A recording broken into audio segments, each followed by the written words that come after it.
Hey guys, welcome to another week of CC Youth. Today's message is going to be another question that Jesus has asked. Today I have two new faces, one old face. Go ahead, your name, your grade that you're going into, and then who you'd want to go to dinner with. Dead or alive, famous or not, whoever. I'm Adena, going to be a freshman in college, and the one person I'd go to dinner with is Justin Timberlake. All right. My name is Eden. Close to your mouth. There you go. My name is Eden. I'm going to be a senior, and if I had to go to dinner with someone, I choose Christian Pulisic. I like it. My name is Sinette, and I'm going to be a freshman in college, and I would go to dinner with Bella Thorne. I like it. Good answers, guys. All right. Now think to a time that you got a gift and you absolutely hated it. What was your reaction and what did you do about it? A gift that you hated. What did you do and what did you do with the gift, I guess you could say? I probably just kept it. I'm not one to hate anything anyone gets me. I'm very not hard to please, so All right. probably just kept it. Fair enough. I just put on a fake smile, and I just say I love it, and that's it. Okay. Fair enough. I made use of it in other ways. Oh, that's smart. Or re-gifted it or? No, Okay. just used it in a different way. Okay. Instead of what it's meant to be for. I like it. I like it.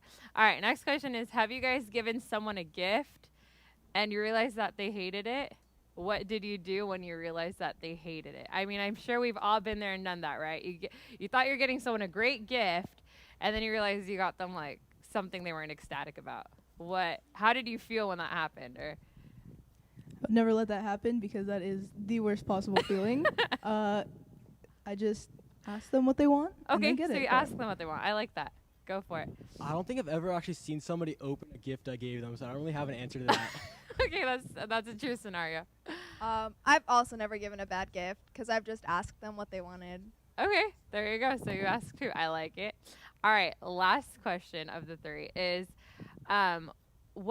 who is one person that always gets you a good gift, and how do they know to get you that good gift? Or is it because they're close? Do they ask? Who's the one person in your life that pretty much knocks it out of the park when they get you a gift?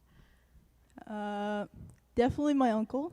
He loves to spend too much money on me, and I have his brain. I'm into computers and everything, so whatever he gets me is something he'd like, which is perfect. I got it. That's smart.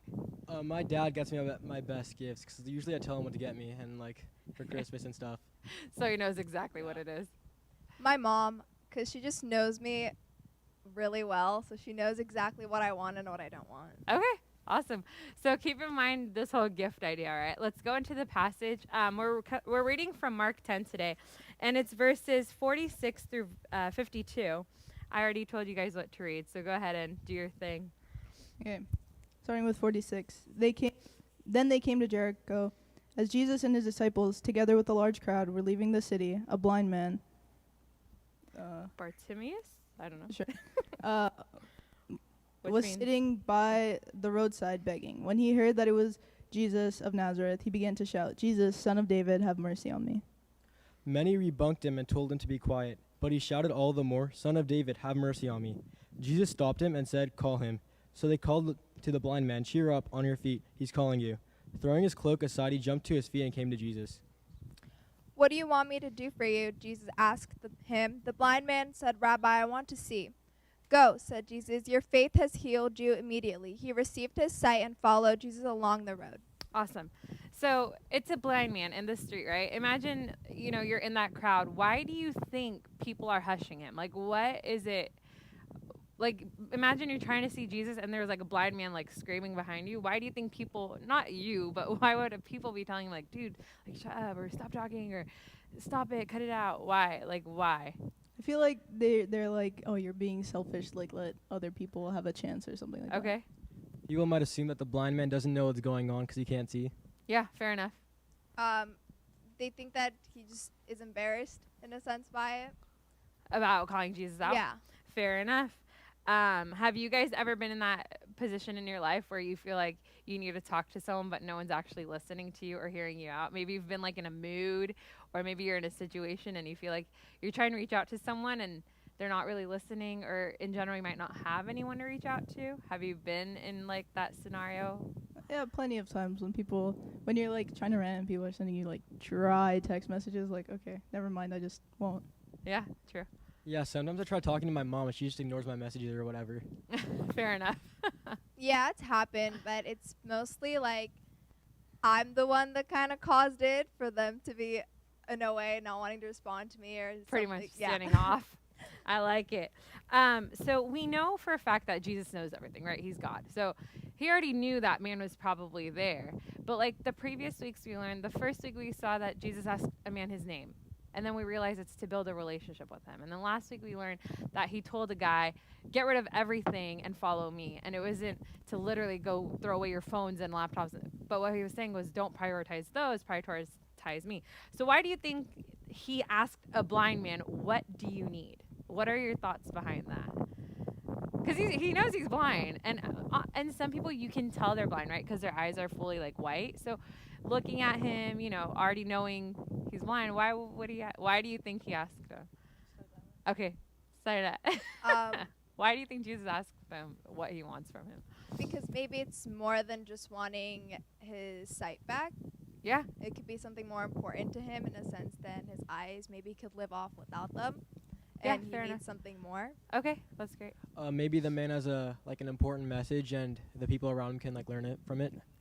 That's a great point.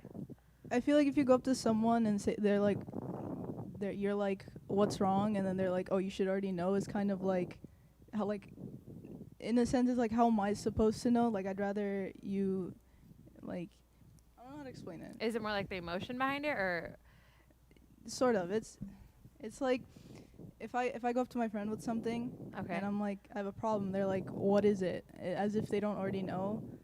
It's like they want to hear me out Okay. instead of just like, oh, I Just be already like, know. "Oh, I already like, know." yeah. Okay, that's a great way to put it, because that's actually kind of like between you and Eden. It's where Jesus was going with this.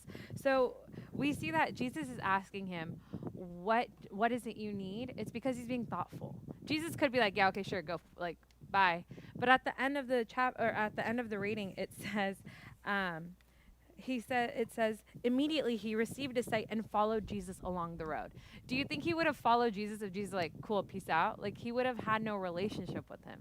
Does that make sense? So Jesus is like, help me help you. Tell me what I can do and I'll make it happen. Right there, he built a relationship, and it says that man followed him along the road. So 2 scenarios I want you to think about that maybe makes this a bit more personal. First scenario, your mom's telling you to get off the couch and come help set up the table. That's the first scenario. Think about how you act, or her tone, or just like the setting, right, of her asking you to do that. Second scenario is you going up to your mom being like, hey mom, is there anything I can help with? You know she's going to tell you to set the table, but you're still being like, hey, is there anything I can help with? What do you think, like, why is that second one so far more important than the first one of like your mom being like, yalla, like go set up the table? What? Or let's start with Eden.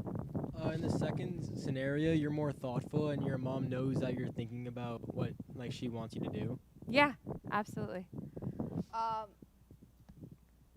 to that. Go for it.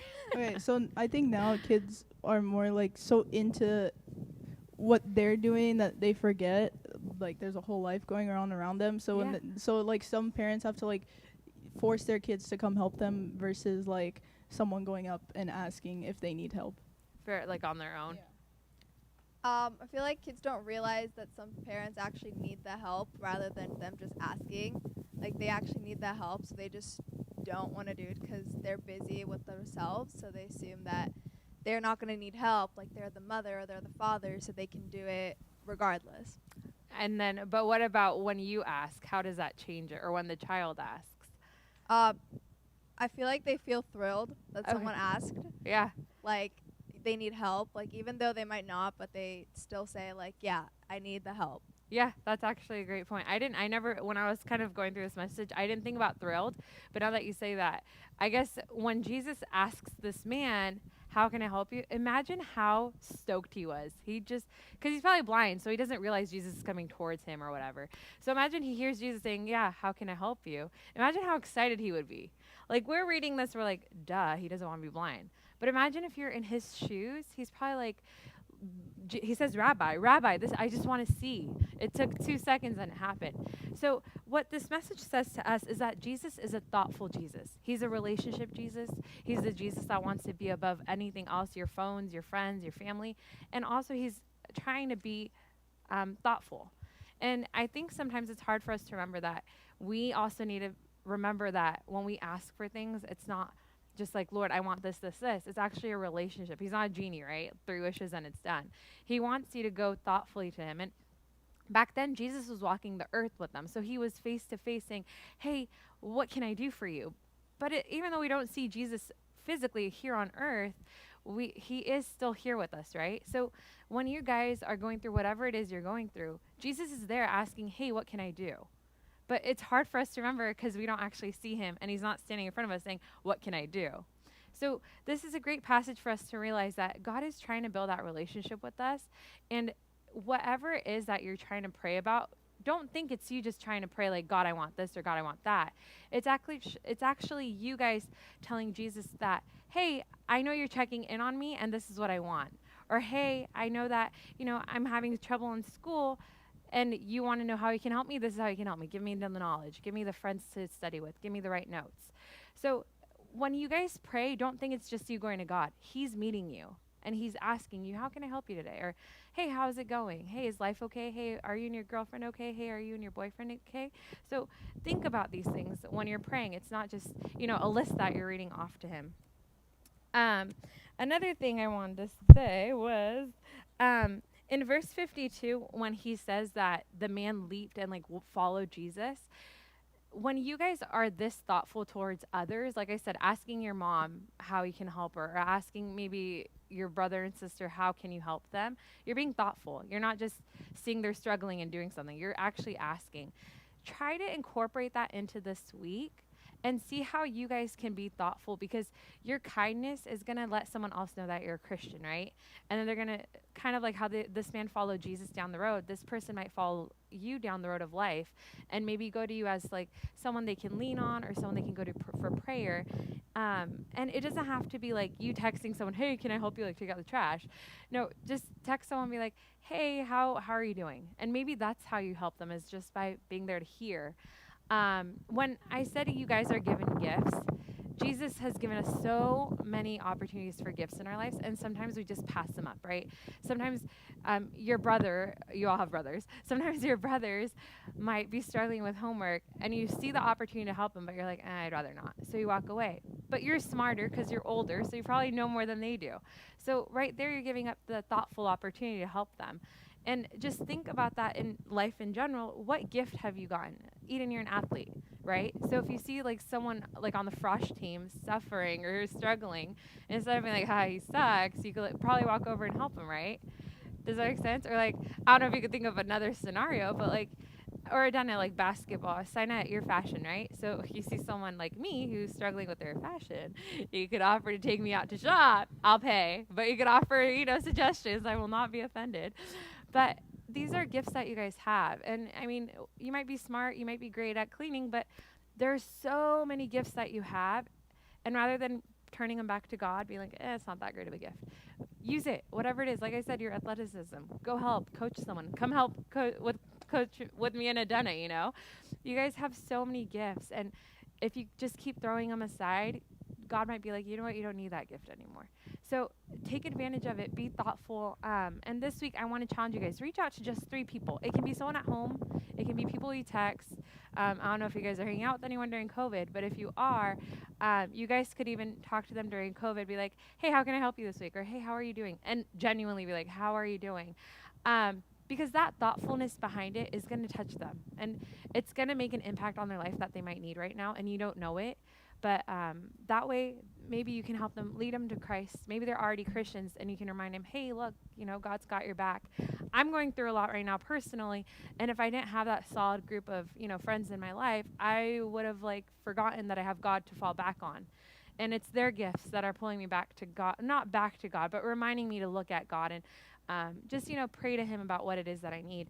So I encourage you guys, 3 people this week.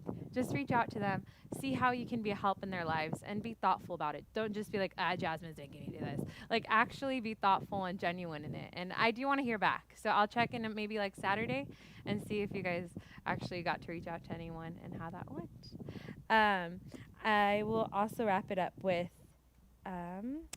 so last point was Jesus is a healer. He's not a doctor, right? He's not, doctors heal people too. The difference is a doctor's like, well, why are you here? Okay, let's check it off the list. Jesus is like, how can I help you? We're going to do it together. Jesus is walking right by your sides, all your challenges, all your struggles, the good days, the trips you go on with your friends, you know, all the excitement in your life. Jesus is walking right by your side. But until your heart truly opens and accepts that, you won't see how much he's doing. And right now, for me, like my heart was kind of closed up. And thanks to like my awesome friends, my heart opened up and I got to see, you know what, God's blessing me, even though I'm really upset right now. And I hope you guys feel him healing your lives as well, and you can heal others. So that's today's message. I hope you guys are able to reach out to 3 people this week.